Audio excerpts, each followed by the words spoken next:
2 3 4 1. ಪ್ರಸ್ತುತ ಕರ್ನಾಟಕ ರಾಜ್ಯದಲ್ಲಿ ಕಂಡುಬರುವ ತೋಳಧಾಮಗಳ ಸಂಖ್ಯೆ ಎಷ್ಟು? ರಾಜ್ಯದಲ್ಲಿ ಕಂಡುಬರುವ ತೋಳಧಾಮಗಳ ಸಂಖ್ಯೆ 2.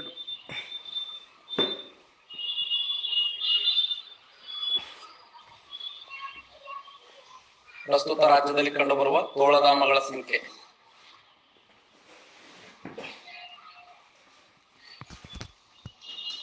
ನಮ್ಮ ರಾಜ್ಯದಲ್ಲಿ ಪ್ರೆಸೆಂಟ್ 2 ತೋಳಧಾಮಗಳದ ನೋಡಿ. 2 ಯಾವ ಅಂತಂದ್ರ, ಒಂದು ಕೊಪ್ಪಳ ಜಿಲ್ಲೆಯ ಬಂಕಾಪುರ ಅನ್ನುವಂತ ಸ್ಥಳ, ಕೊಪ್ಪಳ ಜಿಲ್ಲೆಯ ಬಂಕಾಪುರ. ಇನ್ನೊಂದು ಮಂಡ್ಯ ಜಿಲ್ಲೆಯ ಮೇಲುಕೋಟೆ. ಮಂಡ್ಯ ಜಿಲ್ಲೆಯ ಮೇಲುಕೋಟೆಯ ಅಲ್ಲಿ ಕೂಡ ಒಂದು ಸಪರೇಟ್ ತೋಳಧಾಮ ಅಂತ ಹೇಳಿ ಈ ಬಜೆಟ್ ನಲ್ಲಿ ಘೋಷಣೆ ಮಾಡಲಾಗಿದೆ.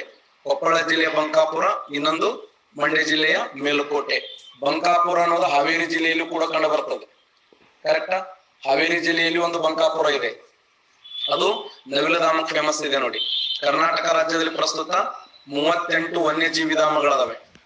ನಮ್ಮ ರಾಜ್ಯದಲ್ಲಿ ಪ್ರೆಸೆಂಟ್ 38 ವನ್ಯಜೀವಿ ಧಾಮಗಳು, 5 ರಾಷ್ಟ್ರೀಯ ಉದ್ಯಾನವನಗಳು, 5 ಹುಲಿ ಸಂರಕ್ಷಣಾ ತಾಣಗಳು, 38 ವನ್ಯಜೀವಿ ಧಾಮಗಳು, 5 ರಾಷ್ಟ್ರೀಯ ಉದ್ಯಾನವನಗಳು, 5 ಹುಲಿ ಸಂರಕ್ಷಣಾ ತಾಣಗಳು, ಸುಮಾರು 4 ಕರಡಿ ಧಾಮಗಳು ನಮ್ಮ ರಾಜ್ಯದಲ್ಲಿ ಪ್ರೆಸೆಂಟ್. 4 ಕರಡಿ ಧಾಮಗಳು, 2 ನವಿಲು ಧಾಮಗಳು, 2 ನವಿಲು ಧಾಮಗಳು, 2 ತೋಳಧಾಮಗಳು, ತೋಳಧಾಮ 2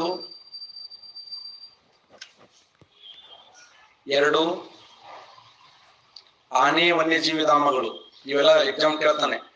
38 ವನ್ಯಜೀವಿ ಧಾಮಗಳು, 5 ರಾಷ್ಟ್ರೀಯ ಉದ್ಯಾನವನಗಳು, 5 ಹುಲಿ ಸಂರಕ್ಷಣಾ ತಾಣಗಳು, 4 ಕರಡಿ ಧಾಮಗಳು, 2 ನವಿಲು ಧಾಮಗಳು, 2 ತೋಳಧಾಮಗಳು, 2 ಆನೆ ಧಾಮಗಳು, ಆನೆ ಸಂರಕ್ಷಣಾ ತಾಣಗಳು, 4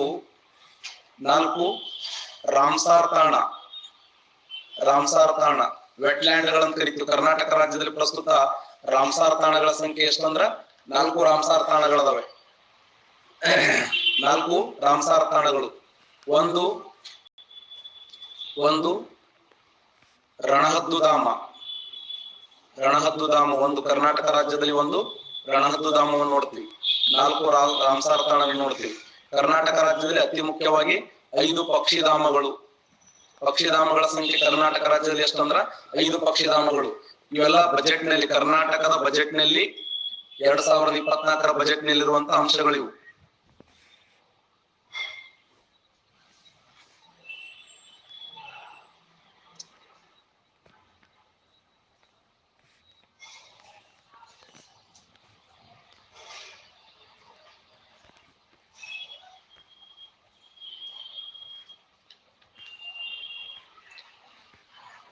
ಮೊಹಮ್ಮದ್ ರಫೀಕ್ ಅವರೇ, ಇನ್ನ ನಾ ಸಿಲೆಬಸ್ ಹೇಳಿಲ್ಲ, ಸುಮ್ಮನೆ ಕ್ವಶನ್ ಕೇಳಿದಾಗ ಹೇಳಿದಷ್ಟೇ.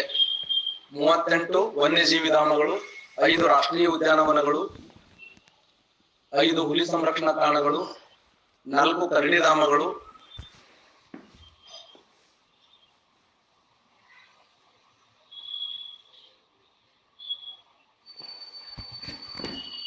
ನೀವು ಬಿಟ್ಟು ಶಾಣೆ ಅದಾವಲ್ಲ, ನನ್ನ ಯಾಕೆ ನೋಡ್ತೀರಿ ನೀವು? ಅಲ್ಲಿ ಏನ್ ಬರೀಗತ್ತೆ ಅದನ್ನ ನೋಡ್ರಿ, ಬರೀ ಇದೇ ಮಾಡ್ರಿ ನೀವು. 38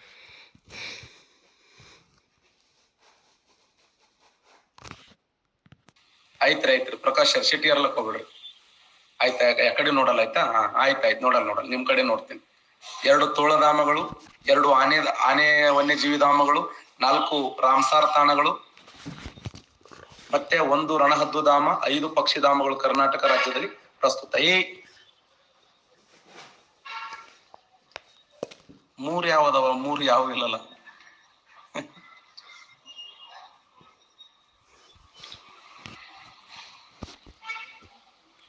ಲಕ್ಷ್ಮೀ ಮೇಡಮ್ ಹೇಳಿನಿ, ಚಾಮರಾಜನಗರ ಮಳೆ ಬರ್ತದ, ವಾಪಸ್ ನಿಧಾನವಾಗಿ ಹೋಗ್ತಾವ, ಬಂಗಾಳ ಕೊಲ್ಲಿಯಿಂದ ಮಳೆ ಆಗ್ತದೆ. ಸಿಲೆಬಸ್ ಸ್ಟಾರ್ಟ್ ಮಾಡ್ಲಿ.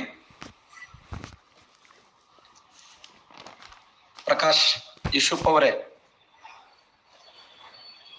ನನ್ನ ನೆಚ್ಚಿನ ಮತ್ತು ಆತ್ಮೀಯ ವಿದ್ಯಾರ್ಥಿಗಳ ನಮ್ಮ ಮನಸ್ಸು ನಮ್ಗೆ ಒಳ್ಳೇದು ಮಾಡಿದರೆ ದೇವ್ರ ಯಾಕೆ ಏನಂತೀರಾ? ಇಷ್ಟೇ. ಮುಂದೋಗೋಣ. ಸಂತೋಷ್ ಅವರು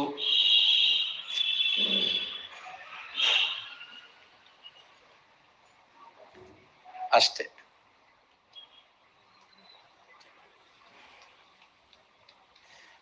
ಆಲ್ರೆಡಿ ನಾವು ಕಪ್ಪು ಮಣ್ಣು ಮತ್ತು ಕೆಂಪು ಮಣ್ಣಿನ ಬಗ್ಗೆ ಡಿಸ್ಕಸ್ ಮಾಡಿದ್ದೇವೆ.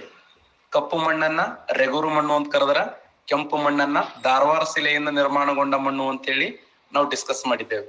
ಇನ್ನೊಂದು ಅತ್ಯಂತ ಅದ್ಭುತವಾಗಿರುವಂತ ಮಣ್ಣು ಯಾವ್ದಂದ್ರ ಜಂಬೆಟ್ಟಿಗೆಯ ಮಣ್ಣು. ಜಂಬೆಟ್ಟಿಗೆಯ ಮಣ್ಣು. ಈ ಜಂಬೆಟ್ಟಿಗೆಯ ಮಣ್ಣನ್ನು ಏನಂತ ಓದ್ತೀವಿ ಅಂದ್ರ ಲ್ಯಾಟ್ರೈಟ್ ಮಣ್ಣು ಅಂತ ಓದ್ತೀವಿ. ಲ್ಯಾಟ್ರೈಟ್ ಮಣ್ಣು. ಈ ಮಣ್ಣಿನ ಮೇಲೆ ಏನಕ್ಕೆ ಕ್ವಶನ್ ಕೇಳೋಣ ಅಂತಂದ್ರೆ ಬಹಳ ಸರಿ ಪ್ರಶ್ನೆ ಕೇಳೋಣ. ಈ ಒಂದು ಜಂಬೆಟ್ಟಿಗೆ ಮಣ್ಣು ಇದೆಯಲ್ಲ, ಜಂಬೆಟ್ಟಿಗೆ ಮಣ್ಣು ಸುಮಾರು 250 ಸೆಂಟಿಮೀಟರ್ಗಿಂತ ಹೆಚ್ಚು ಮಳೆ ಬೀಳುವ ಪ್ರದೇಶದಲ್ಲಿ ಈ ಮಣ್ಣು ಕಂಡು ಬರ್ತದೆ. ಎಲ್ಲಿ 250 ಸೆಂಟಿಮೀಟರ್ಗಿಂತ ಹೆಚ್ಚು ಮಳೆ ಆಗ್ತದಲ್ಲ, 250 ಸೆಂಟಿಮೀಟರ್ಗಿಂತ ಹೆಚ್ಚು ಮಳೆ ಬೀಳುವ ಪ್ರದೇಶದಲ್ಲಿ ಜಂಬೆಟ್ಟಿಗೆ ಮಣ್ಣು. ಅಷ್ಟೇ ಗರಿಷ್ಠ ಉಷ್ಣಾಂಶ ಇರ್ಬೇಕಲ್ಲಿ. ಗರಿಷ್ಠ ಉಷ್ಣಾಂಶ, ಗರಿಷ್ಠ ಮಳೆ ಎರಡು. ಗರಿಷ್ಠ ಮಳೆ ಆಗ್ಬೇಕು, ಗರಿಷ್ಠ ಉಷ್ಣಾಂಶ ಇರಬೇಕು, ಎರಡನ್ನು ಹೊಂದಿರಬೇಕು. ಅತಿ ಹೆಚ್ಚು ಮಳೆ ಆಗ್ತಿರ್ಬೇಕು, ಅತಿ ಹೆಚ್ಚು ಉಷ್ಣಾಂಶ ಹೊಂದಿರುವಂತ ಮಣ್ಣು ಜಂಬೆಟ್ಟಿಗೆ ಮಣ್ಣು.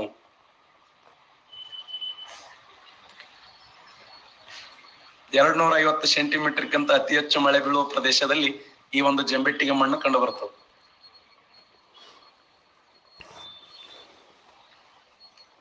ಜಂಬೆಟ್ಟಿಗೆ ಮಣ್ಣು, ಈ ಮಣ್ಣಿನ ಅದ್ಭುತ ವೈಶಿಷ್ಟ್ಯ ಏನು ಅಂತಂದ್ರ ಮಳೆಗಾಲದಲ್ಲಿ ಮಣ್ಣಾಗ್ತದೆ. ಮಳೆಗಾಲದಲ್ಲಿ ಮಣ್ಣಾಗ್ತದ, ಬೇಸಿಗೆಯಲ್ಲಿ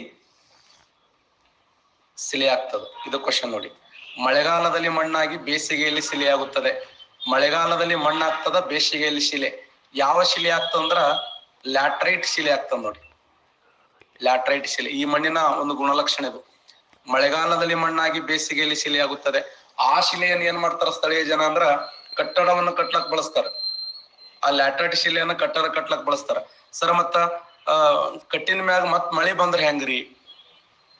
ಒಳಗ ಹಂಗಿರ್ತಾವ ಒಂದು ರತ್ನಗಳು. ಈಗ ಮಳೆಗಾಲದಲ್ಲಿ ಮಣ್ಣಾಗುತ್ತದೆ, ಬೇಸಿಗೆಯಲ್ಲಿ ಶಿಲೆ ಆಗುತ್ತದೆ. ಶಿಲೆ ಅದನ್ನ ಒಯ್ದು ಕಟ್ಟಡ ಕಟ್ಟಿನ ಮ್ಯಾಗ ಮತ್ ಮಳೆ ಬಂದ್ರೆ ಹೆಂಗ್ರಿ? ಅದು ಮಣ್ಣಾಗಲ್ಲ ಏನ್ರಿ ಅಂತ ಇಲ್ಲ, ಅದನ್ನ ಸುಡ್ತಾರೆ. ಯಾವುದು? ಲ್ಯಾಟ್ರೈಟ್ ಶಿಲೆಯನ್ನ 3700 ಕೆಲ್ವಿನ್ ತಾಪದಲ್ಲಿ ಅವುಗಳನ್ನ ಸುಡ್ತಾರೆ. ಈಗ ಕುಂಬಾರಣ್ಣ ಮಾಡಿದಂತ ಮಡಿಕೆಗಳನ್ನ ಹೆಂಗ್ ಸುಡ್ತಾರಲ್ಲ, ಇಟ್ಟಗಿಗಳನ್ನ ಯಾವ ತರ ಸುಡ್ತಾರಲ್ಲ ಆ ತರ ಅವುಗಳನ್ನ ಸುಡ್ತಾರ. ಸುಟ್ಟಂತ ಇಟ್ಟಿಗೆಗಳನ್ನ ಬಳಸ್ತಾರೆ. ಜಂಬೆಟ್ಟಿಗೆ ಮಣ್ಣು ಮಳೆಗಾಲದಲ್ಲಿ ಮಣ್ಣಾಗುತ್ತದೆ, ಬೇಸಿಗೆಯಲ್ಲಿ ಶಿಲೆಯಾಗುತ್ತದೆ. ಈಗ ನೋಡ್ರಿ, ನಾವು ನಮ್ಮ ಪಶ್ಚಿಮ ಘಟ್ಟಗಳಲ್ಲಿ ಈ ಮಣ್ಣಿನ ಹೈಯೆಸ್ಟ್ ಹಂಚಿನ ಮನೆಗಳದಾವ ನೋಡ್ರಿ. ಹಂಚಿನ ಮನೆ ಯಾಕದ ಅಂದ್ರ ಅಲ್ಲಿ ಆ ತರ ಶಕ್ತಿ ಇದೆ ಅದು. ಓಕೆ, ಮಳೆಗಾಲದಲ್ಲಿ ಮಣ್ಣಾಗುತ್ತದೆ, ಬೇಸಿಗೆಯಲ್ಲಿ ಶಿಲೆಯಾಗುತ್ತದೆ. ಯಾವ ಶಿಲೆ ಅಂದ್ರ ಲ್ಯಾಟ್ರೈಟ್ ಶಿಲೆ. ಇನ್ನ ಈ ಒಂದು ಜಂಬೆಟ್ಟಿಗೆ ಮಣ್ಣಿನ ಇನ್ನೊಂದು ಅದ್ಭುತ ವೈಶಿಷ್ಟ್ಯ ಏನು ಅಂತಂದ್ರ ಜಂಬೆಟ್ಟಿಗೆ ಮಣ್ಣು ಗರಿಷ್ಠ ಮಳೆ ಆಗುವುದರಿಂದ ಈ ಮಣ್ಣಿನಲ್ಲಿರುವಂತ ರಂಜಕ ಖಾಲಿಯಾಗುತ್ತದೆ, ಗಂಧಕ ಖಾಲಿಯಾಗುತ್ತದೆ. ಗಂಧಕ, ರಂಜಕ ಮತ್ತೆ ಪೊಟ್ಯಾಷಿಯಂ ಎಲ್ಲ ಖಾಲಿಯಾಗಿ ಬಿಡ್ತದೆ. ರಂಜಕ, ಗಂಧಕ, ಪೊಟ್ಯಾಷಿಯಂ ಎಲ್ಲವೂ ಕೂಡ ಹರ್ಕೊಂಡು ಹೋಗ್ತದೆ. ಕರಗದೆ ಇರುವಂತ ನೋಡಿ, ರಂಜಕ ಹೋಗ್ತದ, ಗಂಧಕ ಹೋಗ್ತದ, ಪೊಟ್ಯಾಷಿಯಂ. ರಂಜಕ, ಗಂಧಕ, ಪೊಟ್ಯಾಷಿಯಂ ಎಲ್ಲವೂ ಕೂಡ ಏನಾಗ್ತದ? ಕೊಚ್ಕೊಂಡು ಹೋಗ್ತದ. ಕೊಚ್ಚಿಕೊಂಡು ಹೋಗದೇ ಇರುವಂತ ಈ ಮಣ್ಣಲ್ಲಿ ಏನಿದೆ ಅಂದ್ರ ಅಪಾರ ಪ್ರಮಾಣದಲ್ಲಿ ಮ್ಯಾಗ್ನೀಷಿಯಂ ಇದೆ. ಮ್ಯಾಗ್ನೀಷಿಯಂ ಕಂಡು ಬರ್ತದ, ಕಬ್ಬಿಣದ ಅಂಶ ಕಂಡು ಬರ್ತದ, ಅಲ್ಯೂಮಿನಿಯಂ ಪ್ರಮಾಣ ಕಂಡು ಬರ್ತದೆ. ನೋಡಿ, ಈ ಮಣ್ಣಿನಲ್ಲಿ ಅಲ್ಯೂಮಿನಿಯಂ ಇದೆ, ಕಬ್ಬಿಣ ಇದೆ, ಮ್ಯಾಗ್ನೀಷಿಯಂ ಇದೆ. ಈ ಮಣ್ಣಲ್ಲಿ ಮ್ಯಾಗ್ನೀಷಿಯಂ, ಕಬ್ಬಿಣ, ಅಲ್ಯೂಮಿನಿಯಂ, ರಂಜಕ, ಗಂಧಕ, ಪೊಟ್ಯಾಷಿಯಂ ಎಲ್ಲವೂ ಹರಿದೋಗ್ಬಿಡುತ್ತದೆ. ಮತ್ತೆ ಈ ಮಣ್ಣಲ್ಲಿ ಉಪ್ಪು ಕೂಡ ಇರಂಗಿಲ್ಲ. ಉಪ್ಪಿನ ಅಂಶ ಎಲ್ಲ ಕೊಚ್ಕೊಂಡು ಹೋಗ್ತದ. ಉಪ್ಪಿನ ಅಂಶ ಹೋಗ್ತದ. ಈ ಮಣ್ಣಲ್ಲಿರುವಂತ ಸುಣ್ಣದ ಪ್ರಮಾಣ ಹೋಗ್ತದ, ಸುಣ್ಣ ಹೋಗ್ತದ, ಉಪ್ಪು ಹೋಗ್ತದ, ರಂಜಕ, ಗಂಧಕ, ಪೊಟ್ಯಾಷಿಯಂ ಎಲ್ಲವೂ ಕೊಚ್ಕೊಂಡು ಹೋಗ್ತದ. ಕೊಚ್ಚಿಕೊಂಡು ಹೋಗದೇ ಇರುವಂತ ಮ್ಯಾಗ್ನೀಷಿಯಂ, ಕಬ್ಬಿಣ, ಅಲ್ಯೂಮಿನಿಯಂ ಈ ಮಣ್ಣಲ್ಲಿ ಕಂಡು ಬರ್ತದೆ. ಬಹಳ ಸರಿ ಎಕ್ಸಾಮ್ ಕ್ವಶನ್ ಏನ್ ಕೇಳ್ಯಾನಂದ್ರ, ಯಾವ ಮಣ್ಣಿನ ಆಹಾರವನ್ನ ಸೇವನೆ ಮಾಡುವುದರಿಂದ ಗಳಗಂಡ ರೋಗ ಬರುತ್ತದೆ ಅಂತ ಕ್ವಶನ್ ಕೇಳ್ಯಾನ. ಗಳಗಂಡ ರೋಗ, ಗಳಗಂಡ ಅಂದ್ರೆ ಈ ಕುತ್ತಿಗೆ ಅಟ್ಯಾಕ್ ಆಗ್ತದ, ಇದೇ ಮಣ್ಣು. ಯಾವ ಮಣ್ಣಿನ ಆಹಾರವನ್ನ ಸೇವನೆ ಮಾಡುವುದರಿಂದ ಗಳಗಂಡ ರೋಗ ಬರುತ್ತದೆ ಅಂತ ಕೇಳ್ಯಾನ. ಗಳಗಂಡ ರೋಗ ಬರೋದು ಇದೆ. ಈಶಾನ್ಯ ರಾಜ್ಯಗಳಲ್ಲಿ ವಿಶೇಷವಾಗಿ ಈ ಮಣ್ಣು ಹೈಯೆಸ್ಟ್ ಇದೆ. ಉಪ್ಪಿನಾಂಶ ಕೊರತೆಯಿಂದನೇ ಗಳಗಂಡ ರೋಗ ಬರ್ತದ. ಅದ್ರಾಗ ಅಲ್ಲಿ ಈಶಾನ್ಯ ರಾಜ್ಯಗಳಲ್ಲಿ ಜನ ಹೆಂಗಿರ್ತಾರಂದ್ರ, ಗಿಡ್ಡನೆಯ ದೇಹ, ಹಳದಿ ಮೈ ಬಣ್ಣ, ಚಿಕ್ಕ ಕಣ್ಣು, ಚಿಕ್ಕ ಮೂಗು, ಚಿಕ್ಕ ತುಟಿ, ಹುಬ್ಬಿಲ್ಲದ ಹಣೆ, ಗುಂಡನೆ ತಲೆ, ವಿರಳ ಕೂದಲು, ಪ್ಲೇಟ್ ತೊಗೊಂಡ್ ಹೊಡೆದ ಮುಖ, ಬಹಳ ವಿಚಿತ್ರ ಇರ್ತಾರ ಜನಾಂಗ ಅವ್ರು. ಅವ್ರಿಗೆ ಅದ್ರಾಗ ಗಳಗಂಡ ರೋಗ ಬೇರೆ. ಯಾಕೆ ಗಳಗಂಡ ರೋಗ ಅಂದ್ರ ಆ ಮಣ್ಣಿನ ಆಹಾರವನ್ನ ಸೇವನೆ ಮಾಡುವುದರಿಂದ. ಸರ್ ಮತ್ತೆ ಬೇಕಾದಂಗ ಉಪ್ಪು ಹಾಕೊಂಡ್ ಊಟ ಮಾಡ್ಬೋದಲ್ಲ ಅಂತ ಕೆಲವ್ರು ವಿಚಾರ ಇರ್ತವ. ಅದೇ ಮಾಡ್ರಿ, ಜಾಸ್ತಿ ಉಪ್ಪು ಹಾಕೊಂಡ್ ಊಟ ಮಾಡಕ್ ಅವಕಾಶ ಇರಂಗಿಲ್ಲ.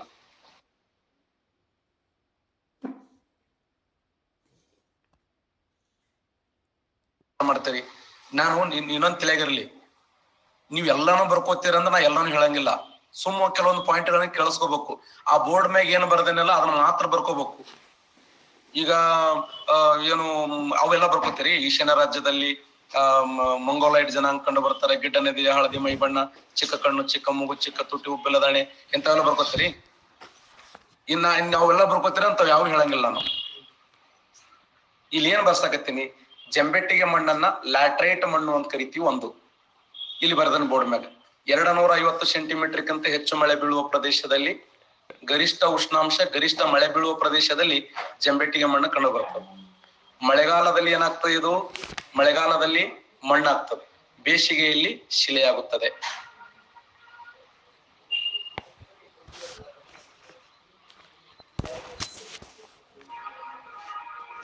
ಮಳೆಗಾಲದಲ್ಲಿ ಮಣ್ಣಾಗಿ ಬೇಸಿಗೆಯಲ್ಲಿ ಶಿಲೆಯಾಗುತ್ತದೆ. ಈ ಮಣ್ಣಲ್ಲಿ ಏನಿಲ್ಲ ಅಂತಂದ್ರ, ಈ ಮಣ್ಣಲ್ಲಿ ರಂಜಕ ಇಲ್ಲ, ಗಂಧಕ ಇಲ್ಲ, ಪೊಟ್ಯಾಷಿಯಂ ಇಲ್ಲ. ಈ ಮಣ್ಣಲ್ಲಿ ಏನೇನಿಲ್ಲ ಅಂದ್ರ ರಂಜಕ, ಗಂಧಕ, ಪೊಟ್ಯಾಷಿಯಂ, ಉಪ್ಪು, ಸುಣ್ಣ ಎಲ್ಲ ಏನಾಗ್ತಂದ್ರ ಕೊಚ್ಕೊಂಡು ಹೋಗ್ತದ.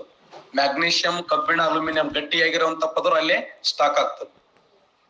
ಹಾಗಾದ್ರೆ ಈ ಮಣ್ಣು ಕರ್ನಾಟಕ ರಾಜ್ಯದ ಯಾವ ಜಿಲ್ಲೆಗಳಲ್ಲಿ ಅದಾವ ಅಂದ್ರ, ಈ ಮಣ್ಣು ಶಿವಮೊಗ್ಗ ಜಿಲ್ಲೆಯಲ್ಲಿ ಕಂಡು ಬರ್ತದ. ಶಿವಮೊಗ್ಗ ಜಿಲ್ಲೆಯಲ್ಲಿ ಈ ಮಣ್ಣು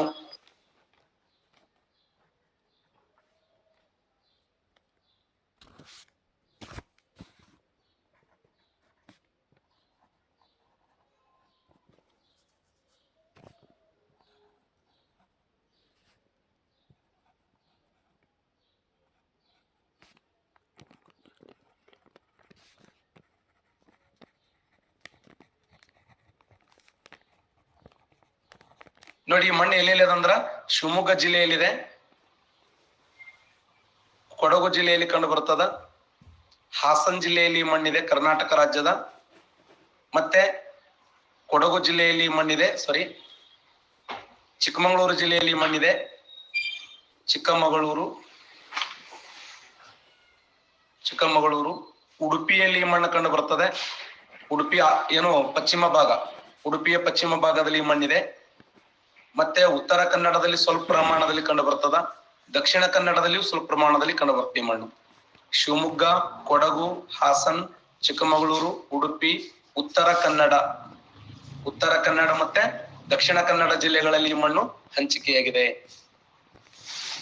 ಕರ್ನಾಟಕ ರಾಜ್ಯದಲ್ಲಿ ಈ ಮಣ್ಣು ಎಲ್ಲೆಲ್ಲಿದೆ ನೋಡಿ, ಶಿವಮೊಗ್ಗ, ಕೊಡಗು, ಹಾಸನ್ ಅಂದ್ರೆ ಕರ್ನಾಟಕ ರಾಜ್ಯದ ಪಶ್ಚಿಮ ಘಟ್ಟಗಳಲ್ಲಿ, ಕರ್ನಾಟಕ ರಾಜ್ಯದ ಪಶ್ಚಿಮ ಘಟ್ಟಗಳು, ನಮ್ಮ ಕರ್ನಾಟಕ ರಾಜ್ಯದ ಪಶ್ಚಿಮ ಘಟ್ಟಗಳಲ್ಲಿ ಈ ಮಣ್ಣು ಕಂಡು ಬರ್ತದೆ.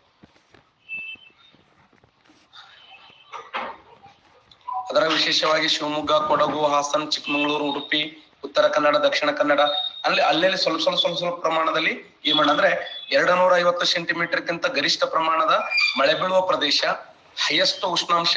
ಮತ್ ಇನ್ನೊಂದು ನನ್ ಮಾತ್ ಕೇಳ್ರಿ, ನಾ ಏನ್ ಹೇಳಕತ್ತೀನಿ ಸ್ಪೀಡ್ ಆಗಿ ಕಲಿಬೇಕು ನೀವು. ಸ್ಪೀಡ್ ನಾ ಏನ್ ಪಾಯಿಂಟ್ ಗಳನ್ನ ಬೋರ್ಡ್ ಮೇಲೆ ಬರೀತ, ಯಾಕಂದ್ರೆ ಸಿಲೆಬಸ್ ಬಾಳ ಹೇಳ್ಬೇಕಂತ ಇಚ್ಛಾಶಕ್ತಿ ಇದೆ ನನಗೆ. ನೀವು ಸಮಾಧಾನ ಆಗಿ ಒಂದೊಂದ್ ಅಕ್ಷರ ಹೇಳ್ರಿ ಅಂದ್ರ ಯಾವ ಕೆಲಸ ಆಗಲ್ಲ. ಹೊರಗಿದ್ದವ್ರ ಜೊತೆ ನೀವು ಕಾಂಪಿಟೇಷನ್ ಮಾಡ್ಬೇಕು. ಈ ಸದ್ಯನ ಕಾಂಪಿಟೇಷನ್ ಮಾಡ್ಲಕತ್ತಾರ, ಈ ನಾವು ಸ್ಲೋ ಹೇಳ್ಕೊತ ಹೋದೇವ್ ಅಂದ್ರ ಮುಂದಿನ ವರ್ಷ ಜಾಬ್ ಆಗ್ಬೇಕಾಗ್ತದ. ಮುಂದಿನ ವರ್ಷ ಜಾಬ್ ತಗೋಬೇಕಾಗ್ತದ. ಅಷ್ಟ ಸ್ಪೀಡ್ ಹೇಳಲ್ಲ ನಾವು, ಯಾಕಂದ್ರೆ ಸಿಲೆಬಸ್ ಬೇಗ ಕವರ್ ಮಾಡ್ಕೋಬೇಕಲ್ಲ.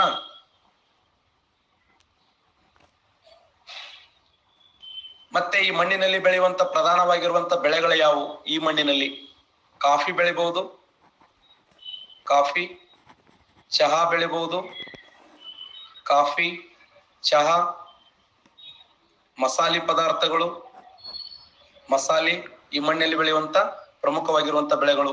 ಮತ್ತೆ ಅಡಕೆನೂ ಕೂಡ ಬೆಳಿಬಹುದು, ಅಡಕೆ, ತೆಂಗು, ಈ ಚೆರ್ರಿ ಹಣ್ಣುಗಳು ಬರ್ತಾವಲ್ಲ, ಚೆರ್ರಿ ಹಣ್ಣುಗಳು, ಚೆರ್ರಿ ಹಣ್ಣುಗಳು ಸೂಪರ್, ಕಾವ್ಯ ಕರೆಕ್ಟ್ ಆನ್ಸರ್. ರಬ್ಬರ್ ಬೆಳಿಬಹುದು, ರಬ್ಬರ್ ಈ ಮಣ್ಣಲ್ಲಿ. ಕಿತ್ತಳೆ ಬೆಳಿಬಹುದು, ಕಿತ್ತಳೆ, ಕಿತ್ತಳೆ, ರಬ್ಬರ್, ಕಾಫಿ, ಚಹಾ, ಮಸಾಲೆ, ಅಡಕೆ, ತೆಂಗು, ಚೆರ್ರಿ ಹಣ್ಣುಗಳು.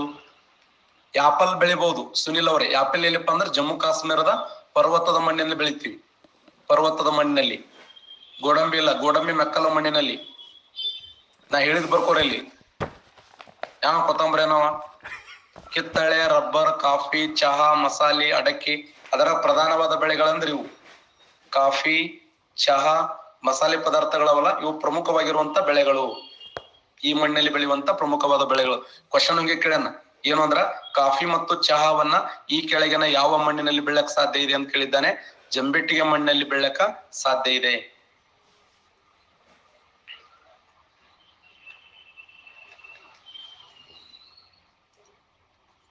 ನೋಡಿ, ಜಂಬೆಟ್ಟಿಗೆ ಮಣ್ಣಿನ ಬಗ್ಗೆ ನಾವು ಡಿಸ್ಕಸ್ ಮಾಡಿದೆವು. ಸರ್ ಇನ್ನೊಂದ್ಸರಿ ಹೇಳ್ತಾರ ನೋಡಿ, ಜಂಬೆಟ್ಟಿಗೆ ಮಣ್ಣನ್ನ ಲ್ಯಾಟ್ರೈಟ್ ಸಾಯಿಲ್ ಅಂತ ಕರಿತೀವಿ, ಅಥವಾ ಲ್ಯಾಟ್ರೈಟ್ ಶಿಲೆಯಿಂದ ನಿರ್ಮಾಣಗೊಂಡಂತ ಮಣ್ಣು ಜಂಬೆಟ್ಟಿಗೆ ಮಣ್ಣು. 250 ಸೆಂಟಿಮೀಟರ್ಗಿಂತ ಹೆಚ್ಚು ಮಳೆ ಬೀಳುವ ಪ್ರದೇಶದಲ್ಲಿ ಮತ್ತು ಗರಿಷ್ಠ ಉಷ್ಣಾಂಶ ಹೊಂದಿರುವಂತ ಪ್ರದೇಶದಲ್ಲಿ ಜಂಬೆಟ್ಟಿಗೆ ಮಣ್ಣು ಕಂಡು ಬರ್ತದ. ಈ ಮಣ್ಣಿನ ವೈಶಿಷ್ಟ್ಯ ಏನಂದ್ರ ಮಳೆಗಾಲದಲ್ಲಿ ಮಣ್ಣಾಗ್ತದ, ಬೇಸಿಗೆಯಲ್ಲಿ ಶಿಲೆ ಆಗ್ತದ. ಮಳೆಗಾಲದಲ್ಲಿ ಮಣ್ಣಾಗಿ ಬೇಸಿಗೆಯಲ್ಲಿ ಶಿಲೆ ಆಗುವಂತದ್ದು ಯಾವ್ದಂದ್ರ ಜಂಬೆಟ್ಟಿಗೆ ಮಣ್ಣು ಅಂತ ಹೇಳಿ ಗುರುತಿಸ್ತೀವಿ. ರಂಜಕ, ಗಂಧಕ, ಪೊಟ್ಯಾಷಿಯಂ. ರಂಜಕ, ಗಂಧಕ, ಪೊಟ್ಯಾಷಿಯಂ ಅತಿ ಹೆಚ್ಚಿನ ಪ್ರಮಾಣದಲ್ಲಿ ಈ ಮಣ್ಣೆ ಕಂಡು ಬರಂಗಿಲ್ಲ. ಯಾಕಂದ್ರ 250 ಸೆಂಟಿಮೀಟರ್ಗಿಂತ ಹೆಚ್ಚು ಮಳೆ ಆಗೋದ್ರಿಂದ ಎಲ್ಲವೂ ಕೊಚ್ಕೊಂಡು ಹೋಗ್ತದೆ. ಮ್ಯಾಗ್ನೀಷಿಯಂ, ಕಬ್ಬಿಣ, ಅಲ್ಯೂಮಿನಿಯಂ ಪ್ರಮಾಣ ಈ ಮಣ್ಣಲ್ಲಿ ಗರಿಷ್ಠ ಪ್ರಮಾಣದಲ್ಲಿ ಕಂಡು ಬರ್ತದೆ. ಮ್ಯಾಗ್ನೀಷಿಯಂ, ಕಬ್ಬಿಣ, ಅಲ್ಯೂಮಿನಿಯಂ ಪ್ರಮಾಣ ಈ ಮಣ್ಣಲ್ಲಿ ಹೈಯೆಸ್ಟ್ ಕಂಡು ಬರ್ತದ. ಈ ಮಣ್ಣು ಶಿವಮೊಗ್ಗ, ಕೊಡಗು, ಹಾಸನ್, ಚಿಕ್ಕಮಗಳೂರು, ಉಡುಪಿ, ಉತ್ತರ ಕನ್ನಡ, ದಕ್ಷಿಣ ಕನ್ನಡ ಜಿಲ್ಲೆಗಳಲ್ಲಿ ಕಂಡು ಬಂದು ಕಿತ್ತಳೆ, ರಬ್ಬರ್, ಕಾಫಿ, ಚಹಾ, ಮಸಾಲೆ, ಅಡಕೆ, ತೆಂಗು, ಚೆರ್ರಿ ಹಣ್ಣುಗಳು. ನಾಳೆ ಇನ್ನೊಂದು ಕ್ವಶನ್ ಕೇಳಬಹುದು. ಗರಿಷ್ಠ ಪ್ರಮಾಣದಲ್ಲಿ ಈ ಮಣ್ಣು ಎಲ್ಲಿ ಕಂಡು ಬರ್ತದಂದ್ರ ಈಶಾನ್ಯ ರಾಜ್ಯಗಳಲ್ಲಿ. ಈಶಾನ್ಯ ರಾಜ್ಯಗಳು ಏನು ನಾವು ಸಪ್ತ ಸಹೋದರ ರಾಜ್ಯಗಳನ್ನು ಕರಿತೀವಲ್ಲ, ಅಲ್ಲಿ ಈ ಮಣ್ಣು ಗರಿಷ್ಠ ಪ್ರಮಾಣದಲ್ಲಿ ಕಂಡು ಬರ್ತದೆ. ಈಶಾನ್ಯ ರಾಜ್ಯಗಳಲ್ಲಿ ಈ ಮಣ್ಣು ಅಧಿಕ ಪ್ರಮಾಣದಲ್ಲಿ ಕಂಡು ಬರುತ್ತದೆ. ಸಪ್ತ ಸಹೋದರಿ ರಾಜ್ಯಗಳು ಬರ್ಕೊಂಡ್ರಿ, ಮುಂದೋಗೋಣ. ಇದು ದೇಶದಲ್ಲಿ, ಭಾರತ ದೇಶದಲ್ಲಿ ಈಶಾನ್ಯ ರಾಜ್ಯಗಳಲ್ಲಿ ಗರಿಷ್ಠ ಪ್ರಮಾಣದಲ್ಲಿ ಈ ಮಣ್ಣು ಹಂಚಿಕೆಯಾಗಿದೆ. ಇನ್ನ ನೆಕ್ಸ್ಟ್ ಯಾವ್ದು ಅಂದ್ರ ಮೆಕ್ಕಲು ಮಣ್ಣು. ನೋಡಿ, ಮೆಕ್ಕಲು ಮಣ್ಣು. ಮೆಕ್ಕಲು ಮಣ್ಣು ಇದಕ್ಕ ಅಲ್ವಾಯಿಲ್ ಸಾಯಿಲ್ ಅಂತ ಕರೀತಾರೆ. ಅಲ್ವಾಯಿಲ್ ಸಾಯಿಲ್. ಮೆಕ್ಕಲು ಮಣ್ಣನ್ನ ಅಲ್ವಾಯಿಲ್ ಸಾಯಿಲ್ ಅಂತ ಕರಿತೀವಿ. ಮೆಕ್ಕಲು ಮಣ್ಣು, ಅಲ್ವಾಯಿಲ್ ಸಾಯಿಲ್. ಹಾಗಾದ್ರೆ ಮೆಕ್ಕಲು ಮಣ್ಣನ್ನ ಬೇರೆ ಬೇರೆ ಹೆಸರುಗಳನ್ನು ಕರೀತಾರೆ. ಇದನ್ನ ನಾಗರಿಕತೆಯ ಮಣ್ಣು ಅಂತ ಕರೀತಾರ. ಯಾವ ಮಣ್ಣನ್ನ ನಾಗರಿಕತೆಯ ಮಣ್ಣು ಅಂತ ಕರೀತಾರ ಅಂದ್ರೆ ಮೆಕ್ಕಲು ಮಣ್ಣು. ಮೆಕ್ಕಲು ಮಣ್ಣನ್ನ ನಾಗರಿಕತೆಯ ಮಣ್ಣು ಅಂತ ಕರಿತೀವಿ. ಇದನ್ನ ನೇರೆಯ ಮಣ್ಣು ಅಂತ ಕರೀತಾರ. ನೆರೆಯ ಮಣ್ಣು ಅಥವಾ ನೇರೆಯ ಮಣ್ಣು, ನಾಗರಿಕತೆಯ ಮಣ್ಣು, ನೇರೆಯ ಮಣ್ಣು. ನೆಕ್ಸ್ಟ್ ರೇವೆ ಮಣ್ಣು ಅಂತ ಕರಿತೀವಿ, ರೇವೆ. ಹಾಗಾದ್ರೆ ಯಾವ ಮಣ್ಣನ್ನ ರೆಗೂರು ಮಣ್ಣು ಅಂತ ಕರೀತಾರೆ ಹೇಳಿ? ರೆಗೂರು ಮಣ್ಣು ಯಾವುದು? ರೆಗೂರು ಮಣ್ಣು ಸೂಪರ್. ಕಪ್ಪು ಮಣ್ಣನ್ನ ರೆಗೂರು ಮಣ್ಣು ಅಂತ ಕರೀತಾರೆ. ಕಪ್ಪು ಮಣ್ಣಿಗಿರುವ ಇನ್ನೊಂದು ಹೆಸರು ರೆಗೂರು ಮಣ್ಣು. ಕಪ್ಪು ಮಣ್ಣನ್ನ ರೆಗೂರು ಮಣ್ಣು. ನೋಡಿ, ಇದಕ್ಕೆ ಅಲ್ವಾಯಿಲ್ ಸಾಯಿಲ್ ಅಂತ ಕರೆದ್ರು, ನಾಗರಿಕತೆಯ ಮಣ್ಣು ಅಂತ ಕರೆದ್ರು, ನೇರೆಯ ಮಣ್ಣು ಅಂತ ಕರೆದ್ರು, ರೇವೆ ಮಣ್ಣು ಅಂತ ಕರೆದ್ರು. ಯಾಕೆ ಇದನ್ನ ನಾಗರಿಕತೆಯ ಮಣ್ಣು ಹೇಳ್ತೇನೆ ಅದನ್ನ. ಮತ್ತೆ ಅತ್ಯಂತ ಫಲವತ್ತಾದ ಮಣ್ಣು. ಅತ್ಯಂತ ಫಲವತ್ತಾದ ಮಣ್ಣು. ಯಾವ ಮಣ್ಣನ್ನು ಅತ್ಯಂತ ಫಲವತ್ತಾದ ಮಣ್ಣು ಅಂತ ಕರಿತೀವಿ ಅಂದ್ರೆ ಇದು ಮೆಕ್ಕಲು ಮಣ್ಣು. ಮೆಕ್ಕಲು ಮಣ್ಣು ಅತ್ಯಂತ ಫಲವತ್ತಾಗಿದೆ. ರೇವೆ ಮಣ್ಣು, ನೇರೆ ಮಣ್ಣು, ನಾಗರಿಕತೆಯ ಮಣ್ಣು, ಅಲ್ವಾಯಿಲ್ ಸಾಯಿಲ್. ಇನ್ನ ಮೆಕ್ಕಲು ಮಣ್ಣು ಮತ್ತೆ ಇನ್ನೊಂದು ಹೆಸರನ್ನು ಕರೀತಾರೆ ಇದನ್ನ. ನಂಬರ್ 5, ಇದನ್ನ ನದಿ ಸಂಚಯನ ಮಣ್ಣು ಅಂತ ಕರೀತಾರೆ. ನದಿ ಸಂಚಯನ ಮಣ್ಣು. ನದಿಗಳು ಹೊತ್ತು ತಂದ ಮಣ್ಣು. ಮರೈನ್ ಅಂದ್ರೆ ಏನು? ಸಾಗರ ಸಮುದ್ರ ಸರೋವರಗಳ ದಡದಲ್ಲಿ ನದಿಗಳು ಸಾಗರ ಸಮುದ್ರ ಸರೋವರವನ್ನು ಸೇರುವಾಗ ತಮ್ಮ ಮುಖದಲ್ಲಿ ನಿರ್ಮಾಣ ಮಾಡುವ ಭೂಮಿಯನ್ನ ನದಿ ಮುಖಜ ಭೂಮಿ ಅಂತ ಕರಿತೀವಿ. ಆ ನದಿ ಮುಖಜ ಭೂಮಿಗಳಲ್ಲಿ ಮೆಕ್ಕಲು ಮಣ್ಣನ್ನು ನೋಡ್ತೀವಿ. ನದಿ ಮುಖಜ ಭೂಮಿಗಳಲ್ಲಿ ಮೆಕ್ಕಲು ಮಣ್ಣು. ಅಲ್ವಾಯಿಲ್ ಸಾಯಿಲ್ ಅಂತ ಕರೆದ್ರು. ನಾಗರಿಕತೆಯ ಮಣ್ಣು, ನೇರೆ ಮಣ್ಣು, ರೇವೆ ಮಣ್ಣು, ಅತ್ಯಂತ ಫಲವತ್ತಾದ ಮಣ್ಣು, ನದಿ ಸಂಚಯನ ಮಣ್ಣು, ಮೆಕ್ಕಲು ಮಣ್ಣಿಗಿರುವಂತ ಹೆಸರುಗಳು.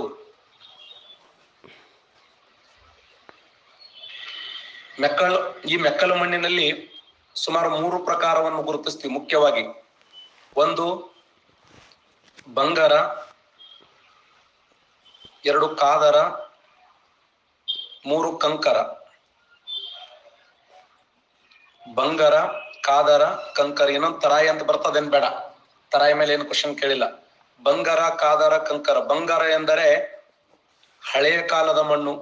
ಹಳೆಯ ಕಾಲದ ಮಣ್ಣನ್ನ ಬಂಗಾರ ಅಂತ ಕರಿತೀವಿ. ಹೊಸ ಕಾಲದ ಮಣ್ಣನ್ನ ಕಾದರ ಅಂತ ಕರಿತೀವಿ. ಅವೆರಡರ ಸಮ್ಮಿಶ್ರಣ ಮಣ್ಣವನ್ನ ಕಂಕರ ಅಂತ ಕರಿತೀವಿ. ಮೆಕ್ಕಲು ಮಣ್ಣಿನಲ್ಲಿ 3 ಪ್ರಕಾರ ಮುಖ್ಯವಾಗಿ. ಅಲ್ವಾಯಿಲ್ ಸಾಯಿಲ್, ಇದರಲ್ಲಿ 3 ಪ್ರಕಾರ.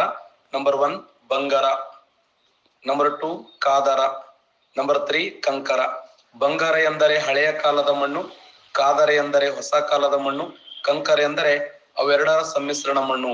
ಬಂಗಾರ ಮತ್ತು ಕಾದರಗಳ ಸಮ್ಮಿಶ್ರಣ ಮಣ್ಣನ್ನ ಕಂಕರ ಅಂತ ಕರಿತೀವಿ.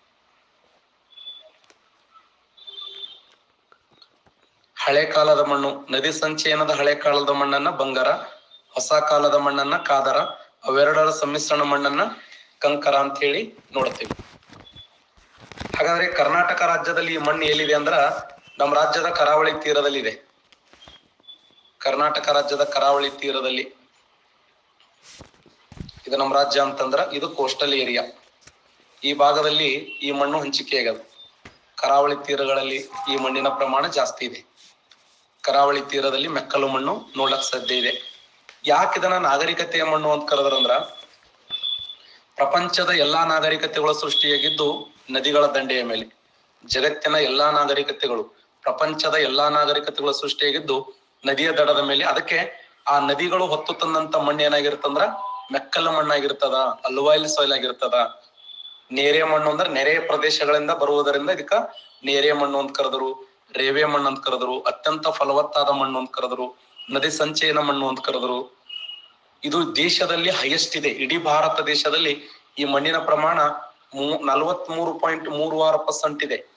ಇಡೀ ಭಾರತ ದೇಶದಲ್ಲಿ ಈ ಮಣ್ಣಿನ ಪ್ರಮಾಣ ಹೈಯೆಸ್ಟ್ ಇದೆ. ದೇಶದಲ್ಲಿ ಗರಿಷ್ಠ ಇದೆ, ರಾಜ್ಯದಲ್ಲಿ ಕನಿಷ್ಠ ಇದೆ. ದೇಶದಲ್ಲಿ ಗರಿಷ್ಠ, ರಾಜ್ಯದಲ್ಲಿ ಕನಿಷ್ಠ. ದೇಶದಲ್ಲಿ ಗರಿಷ್ಠ ಭಾರತ ದೇಶದಲ್ಲಿ, ನಮ್ಮ ಭಾರತ ದೇಶದಲ್ಲಿ ಗರಿಷ್ಠ, ರಾಜ್ಯದಲ್ಲಿ ಕನಿಷ್ಠ. ಯಾವುದು? ಮೆಕ್ಕಲು ಮಣ್ಣು. ಬಂಗಾರ, ಕಾದರ, ಕಂಕರ. ಬಂಗಾರ ಎಂದರೆ ಹಳೆ ಕಾಲದ ಮಣ್ಣು, ಕಾದರ ಎಂದರೆ ಹೊಸ ಕಾಲದ ಮಣ್ಣು, ಕಂಕರ ಎಂದರೆ ಅವೆರಡರ ಸಮ್ಮಿಶ್ರಣ ಮಣ್ಣು. ಈ ಮಣ್ಣಲ್ಲಿ ಬೆಳೆಯುವ ಪ್ರಮುಖವಾದ ಬೆಳೆಗಳು ಯಾವುವು? ಈ ಮಣ್ಣು ಕರಾವಳಿ ತೀರ ಅಂದ್ರೆ ಯಾವುದು? ಸಾಮಾನ್ಯವಾಗಿ ಉತ್ತರ ಕನ್ನಡ,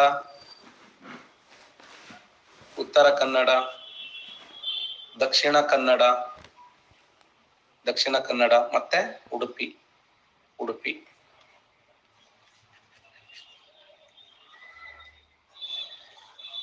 ಉತ್ತರ ಕನ್ನಡ, ದಕ್ಷಿಣ ಕನ್ನಡ, ಉಡುಪಿ ಈ 3 ಜಿಲ್ಲೆಗಳಲ್ಲಿ ಈ ಮಣ್ಣು ಸಮೃದ್ಧವಾಗಿ ಹಂಚಿಕೆಯಾಗಿದೆ. ಉತ್ತರ ಕನ್ನಡ, ದಕ್ಷಿಣ ಕನ್ನಡ ಮತ್ತು ಉಡುಪಿ ಜಿಲ್ಲೆಗಳಲ್ಲಿ ಮೆಕ್ಕಲು ಮಣ್ಣು ಕಂಡು ಬರುತ್ತದೆ. ಈ ಮಣ್ಣಲ್ಲಿ ಬೆಳೆಯುವ ಬೆಳೆಗಳು ಯಾವಂದ್ರೆ ಮುಖ್ಯವಾದ ಬೆಳೆಗಳು ಸೆಣಬು. ಆದ್ರೆ ನಮ್ಮ ರಾಜ್ಯದಲ್ಲಿ ಸೆಣಬನ್ನು ಬೆಳೆಯಂಗಿಲ್ಲ ನಾವು. ದೇಶದಲ್ಲಿ ಅತಿ ಹೆಚ್ಚು ಸೆಣಬು ಉತ್ಪಾದನೆ ಮಾಡುವ ರಾಜ್ಯ ಯಾವುದು? ಭಾರತ ದೇಶದಲ್ಲಿ ಅತಿ ಹೆಚ್ಚು ಸೆಣಬು ಬೆಳೆಯುವ ರಾಜ್ಯ. Super, excellent. ಪಶ್ಚಿಮ ಬಂಗಾಳ ಇದೆ ನೋಡಿ. ಭಾರತ ದೇಶದಲ್ಲಿ ಅತಿ ಹೆಚ್ಚು ಸೆಣಬು ಉತ್ಪಾದನೆ ಮಾಡುವ ರಾಜ್ಯ ಪಶ್ಚಿಮ ಬಂಗಾಳ. ಸೆಣಬನ್ನ ಚಿನ್ನದ ನಾರು ಅಂತ ಕರಿತೀವಿ, ಗೋಲ್ಡನ್ ಫೈಬರ್. ಸೆಣಬನ್ನ ಚಿನ್ನದ ನಾರು, ಗೋಲ್ಡನ್ ಫೈಬರ್. ಭಾರತದ ಸೆಣಬು ಸಂಶೋಧನಾ ಕೇಂದ್ರ ಎಲ್ಲಿದೆ? ಸೂಪರ್. ಭಾರತದ ಸೆಣಬು ಸಂಶೋಧನಾ ಕೇಂದ್ರ ಬ್ಯಾರಕ್ಪುರದಲ್ಲಿದೆ ನೋಡಿ. ಭಾರತದ ಸೆಣಬು ಸಂಶೋಧನಾ ಕೇಂದ್ರ ಎಲ್ಲಿದೆ ಅಂದ್ರೆ ಪಶ್ಚಿಮ ಬಂಗಾಳದ ಬ್ಯಾರಕ್ಪುರದಲ್ಲಿ ಭಾರತದ ಸೆಣಬು ಸಂಶೋಧನಾ ಕೇಂದ್ರವನ್ನು ನೋಡ್ತೀವಿ. ಹಾಗಾದ್ರೆ ಈ ಮಣ್ಣಲ್ಲಿ ಬೆಳೆಯುವಂತ ಬೆಳೆಗಳು ಸೆಣಬು. ನಮ್ಮ ಕರ್ನಾಟಕ ರಾಜ್ಯದಲ್ಲಿ ಗೋಡಂಬಿಯನ್ನು ಹೈಯೆಸ್ಟ್ ಬೆಳಿತೀವಿ ನೋಡಿ. ಗೇರು ಬೀಜ ಅಂತ ಕರಿತೀವಲ್ಲ, ಗೇರು ಬೀಜ ಅಂದ್ರು ಒಂದೇ, ಗೋಡಂಬಿ ಅಂದ್ರು ಒಂದೇ. ಗೋಡಂಬಿಯನ್ನ ಬೆಳಿತಾರೆ ಈ ಮಣ್ಣಲ್ಲಿ, ಗೋಡಂಬಿಯನ್ನ. ಮತ್ತೆ ಈ ಮಣ್ಣಲ್ಲಿ ಹಣ್ಣುಗಳನ್ನ ಬೆಳಿತೀವಿ ಹೈಯೆಸ್ಟ್. ತರಕಾರಿಯನ್ನು ಬೆಳಿತಾರೆ ನೋಡಿ. ಈ ಮಣ್ಣಲ್ಲಿ ತರಕಾರಿ, ಹಣ್ಣು, ಗೋಡಂಬಿ, ಸೆಣಬು ಅತ್ಯಂತ ಮುಖ್ಯವಾಗಿರುವಂತ ಬೆಳೆಗಳನ್ನ ಇಲ್ಲಿ ಬೆಳೆಯಲಾಗುತ್ತದೆ. ಸೆಣಬು, ಗೋಡಂಬಿ, ಹಣ್ಣು, ತರಕಾರಿ ಬೆಳೆಗಳನ್ನ ಈ ಮೆಕ್ಕಲು ಮಣ್ಣಲ್ಲಿ ಬೆಳೆಯಾಗ್ತದ. ಕರ್ನಾಟಕ ರಾಜ್ಯದಲ್ಲಿ ಇದು ಅತ್ಯಂತ ಕಡಿಮೆ ಮಟ್ಟದಲ್ಲಿ ಅಥವಾ ಕಡಿಮೆ ಪ್ರಮಾಣದಲ್ಲಿ ಕಂಡು ಬರುವಂತ ಮಣ್ಣಾಗಿದೆ. ಯಾವುದು? ಮೆಕ್ಕಲು ಮಣ್ಣು.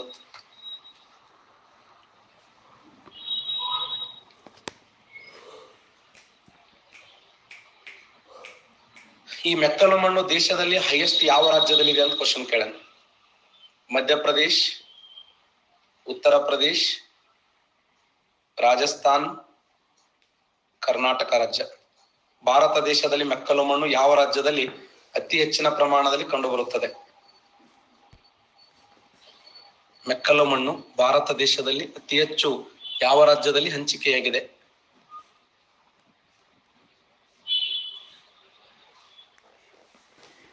ಸೂಪರ್. ಉತ್ತರ ಪ್ರದೇಶದಲ್ಲಿ ಅತಿ ಹೆಚ್ಚು ಹಂಚಿಕೆಯಾಗಿದೆ ನೋಡಿ.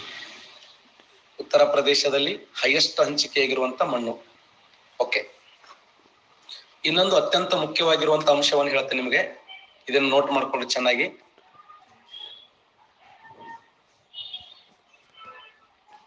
Zonal soil.